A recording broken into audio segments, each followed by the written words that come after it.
ఓం నమో వెంకటేశాయ. అందరికీ నమస్తే అండి. Welcome back to my channel Tirumala talks. నేను మీ లక్ష్మీ పూజిత. తిరుమల యొక్క డైలీ అప్డేట్స్కి స్వాగతం. తిరుమల దర్శనానికి సంబంధించిన లేటెస్ట్ అప్డేట్స్ కోసం మన ఛానల్ యొక్క టెలిగ్రామ్ గ్రూప్లో మరియు వాట్సాప్ ఛానల్లో జాయిన్ అవ్వగలరు. వాటి యొక్క లింక్ అనేది ఈ వీడియో కింద డిస్క్రిప్షన్లో మరియు కామెంట్ సెక్షన్లో ఇవ్వటం జరిగింది.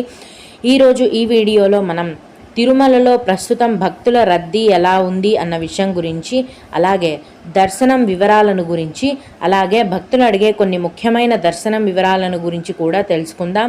కనుక వీడియోని చివరి వరకు చూడండి. ముందుగా నిన్న అంటే మే 29వ తేదీన తిరుమలలో స్వామివారిని మొత్తం 73,811 మంది భక్తులు దర్శించుకున్నారు. అందులో స్వామివారికి మొత్తం 34,901 మంది భక్తులు తలనీలాలను సమర్పించారు. నిన్నటి రోజున తిరుమలలో శ్రీవారి హుండీ యొక్క ఆదాయం అనేది 3,19,00,000 రూపాయలు. ఈరోజు కూడా ఎటువంటి దర్శనం టికెట్లు లేకుండా నేరుగా భక్తులను ఫ్రీ దర్శనానికి అనుమతిస్తున్నారండి. ప్రస్తుతం టికెట్స్ లేకుండా నేరుగా వెళ్ళే ఫ్రీ దర్శనానికి 20 గంటల సమయం అనేది పడుతోంది. అలాగే తిరుపతిలో ఇచ్చే సర్వ దర్శనం టికెట్లను తీసుకొని దర్శనానికి వెళ్ళే భక్తులకు దర్శనానికి 5 గంటల సమయం అనేది పడుతోంది. 300 రూపాయల దర్శనం వారికి మరియు 500 రూపాయల దర్శనం టికెట్లు కలిగి ఉన్న భక్తులకు దర్శనానికి 4 గంటల సమయం అనేది పడుతోంది. అలాగే ఈరోజు కూడా చిన్నపిల్లల సుపదం ఇన్ఫాంట్ దర్శనం అనేది ఉందండి. ప్రస్తుతం సుపదం ఇన్ఫాంట్ దర్శనానికి 1 గంట సమయం అనేది పడుతోంది. అలాగే విఐపి బ్రేక్ దర్శనం టికెట్లు కలిగి ఉన్న భక్తులకు దర్శనానికి 1 గంట సమయం అనేది పడుతోంది. దీన్ని బట్టి ప్రస్తుతం తిరుమలలో భక్తుల యొక్క రద్దీ అనేది ఎక్కువగానే ఉందండి, ఏమీ తగ్గలేదు.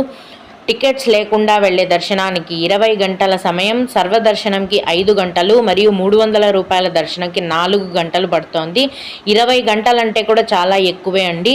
కాబట్టి ఇప్పుడు కూడా భక్తుల యొక్క రద్దీ కొండపైన ఎక్కువగా ఉంది. కాబట్టి దీన్ని బట్టి మీ యొక్క దర్శనాన్ని ప్లాన్ చేసుకుని వెళ్ళవలసిందిగా భక్తులకు మనవి.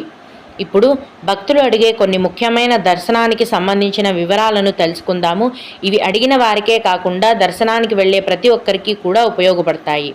ఒక భక్తుడు ప్రస్తుతం 300 రూపాయల టికెట్ల దర్శనం ఎంతసేపు పడుతోంది అని అడిగారు.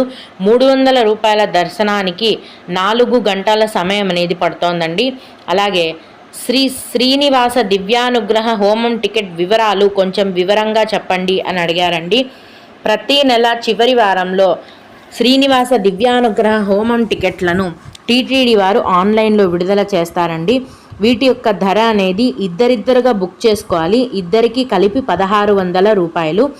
ఈ టికెట్లు బుక్ చేసుకున్న వారు తిరుపతిలో అలిపిరి మెట్లు ఉన్నాయి కదా, ఆ అలిపిరి మెట్లు స్టార్టింగ్లో అంటే కిందనే మొదటి మెట్టు దగ్గర అలిపిరి గోశాల ఉందన్నమాట శ్రీవారిది. ఆ గోశాలలో ప్రతిరోజు కూడా ఈ దివ్యానుగ్రహ హోమాన్ని చేస్తారు. ఈ దివ్యానుగ్రహ హోమం టికెట్లను బుక్ చేసుకున్న భక్తులు మీరు బుక్ చేసుకున్న తేదీకి ఈ అలిపిరి మెట్ల వద్ద ఉన్న శ్రీవారి గోశాలలో దివ్యానుగ్రహ హోమంలో పాల్గొనాలి. అలా పాల్గొన్న తర్వాత, పాల్గొనటం అంటే ఏం లేదండి, వాళ్ళు హోమం చేస్తారు, మీరు కూర్చొని చూడాలన్నమాట. ఆ పాల్గొన్న రోజే మధ్యాహ్నం కొండపైన దర్శనం అనేది ఉంటుంది. ఈ టికెట్తోనే దర్శనం ఉంటుందండి. మళ్ళీ ఎక్స్ట్రాగా అమౌంట్ ఏమీ పే చేయని అవసరం లేదు. మీరు ఇద్దరికీ కలిపి 1,600 రూపాయలతో టికెట్ బుక్ చేస్తారు కదా, బుక్ చేసిన తర్వాత మీరు బుక్ చేసుకున్న తేదీకి హోమంలో పాల్గొనేసి తర్వాత ఆ రోజు మధ్యాహ్నమే కొండపైన ఈ టికెట్తోనే 300 రూపాయల దర్శనం క్యూ లైన్ నుంచి మీకు దర్శనం అనేది ఉంటుంది. ఈ విధంగా దివ్యానుగ్రహ హోమం టికెట్లను బుక్ చేసుకుని హోమంలో పాల్గొన్న తర్వాత స్వామివారిని దర్శించుకోవచ్చు. ప్రస్తుతం జూన్ నెలకి సంబంధించిన హోమం టికెట్లను విడుదల చేసేశారు. అన్నీ కూడా ఫుల్ అయిపోయాయండి. తదుపరి జూలై నెలకు సంబంధించిన శ్రీనివాస దివ్యానుగ్రహ హోమం టికెట్లను జూన్ నెలాఖరులో చివరి వారంలో ఆన్లైన్లో విడుదల చేస్తారు. వాటి గురించిన పూర్తి సమాచారం వచ్చిన వెంటనే నేను ముందుగా మన ఛానల్లో మీకు తెలియజేస్తాను. అలాగే శ్రీవారి మెట్టు దగ్గర ఫోటో ఐడి ఏమన్నా చూపించాలా లేక ఎవరికైనా టికెట్స్ ఇస్తారా అని అడిగారండి. మీరు ఎక్కడైనా సరే అండి, సర్వదర్శనం టికెట్లు కానీ ఏ టికెట్లు తీసుకోవాలన్నా కూడా మీరు ఆధార్ కార్డ్ ఐడి అనేది చూపించాలి. అంటే ఆధార్ కార్డ్ ఒరిజినల్ కానీ జిరాక్స్ కాపీ అయినా చూపించాలి. అవి ఆధార్ కార్డ్ చూపిస్తేనే మీకు దర్శనం టికెట్లు అనేవి ఇస్తారు. అది కంపల్సరీగా ఉండాలి. ఫోటో ఐడి ఏమీ అవసరం లేదండి. ఆధార్ కార్డ్ ఒరిజినల్ కానీ జిరాక్స్ కాపీ కానీ చూపిస్తే మీకు ఈ టికెట్లు అనేవి కేటాయించడం జరుగుతుంది. ఇంకొకరు 300 రూపాయల దర్శనం టికెట్లు ఒకరి బదులు ఇంకొకరు వెళ్ళవచ్చా అని అడిగారండి. అలా అస్సలు పంపించారండి. మీరు బుక్ చేసుకున్న దర్శనం టికెట్లో ఎవరి పేరు డీటెయిల్స్ అయితే ఉంటాయో వారిని మాత్రమే దర్శనానికి అనుమతిస్తారు. పొరపాటును కూడా వేరే వాళ్ళని దర్శనానికి అనుమతించరు. ఓం నమో వెంకటేశాయ.